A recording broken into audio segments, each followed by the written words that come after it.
लंबे अरसे तक कांग्रेस ब्राह्मण समेत अगड़ी जातियों के वोटों से यूपी की सत्ता में काबिज रही है। इसके बाद 2007 में दलित ब्राह्मण गठजोड़ के जरिए मायावती ने पहली बार अकेले दम पर यूपी में सरकार बनाई। हालांकि 2014 के लोकसभा चुनाव में नरेंद्र मोदी के चेहरे के दम पर बीजेपी ने सवर्ण जाति में जो पैंठ बनाई वो आज तक बरकरार है। 2017 के यूपी विधानसभा चुनाव में बीजेपी को सवर्णों का एक मुश्त वोट मिला और ब्राह्मण वर्ग इसमें बड़ा वोट बैंक बनकर उभरा था। यूपी में ब्राह्मणों की आबादी 10.5% है। संख्या के आधार पर भले ही ब्राह्मण मतदाता कम हो, लेकिन सत्ता का रूप बिगाड़ने की ताकत रखते हैं। इसकी वजह यही है कि ये वर्ग राजनीतिक और सामाजिक ओपिनियन मेकर भी माना जाता है। 2017 में यूपी में बीजेपी को ब्राह्मणों का पूरा समर्थन मिला। कुल 312 में से 58 ब्राह्मण चुने गए। मंत्रिमंडल में भी 9 ब्राह्मणों को जगह दी गई। दिनेश शर्मा को डिप्टी सीएम और श्रीकांत शर्मा को ऊर्जा मंत्रालय जैसा अहम पद मिला। इससे पहले 2007 में मायावती को चौथी बार सीएम बनाने में दलितों और ओबीसी के साथ ब्राह्मण वोटों का भी अहम योगदान रहा था, विशेषकर उन 80 आरक्षित सीटों पर जहां पूर्व में पार्टी का प्रदर्शन खराब रहा था।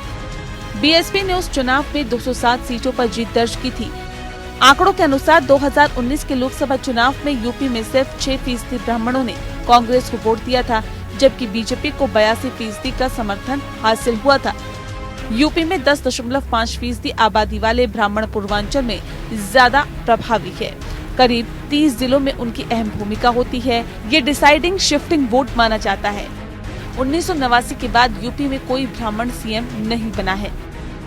साल 2017 में जब यहां पर बीजेपी का पूर्ण बहुमत आया तो योगी आदित्यनाथ को मुख्यमंत्री की कुर्सी मिली। हालांकि ब्राह्मण वोटरों से मिले समर्थन को देखते हुए दिनेश शर्मा को उप मुख्यमंत्री बनाया गया। माना जाता है कि ऐसा सिर्फ जातीय संतुलन बैठाने के लिए किया गया।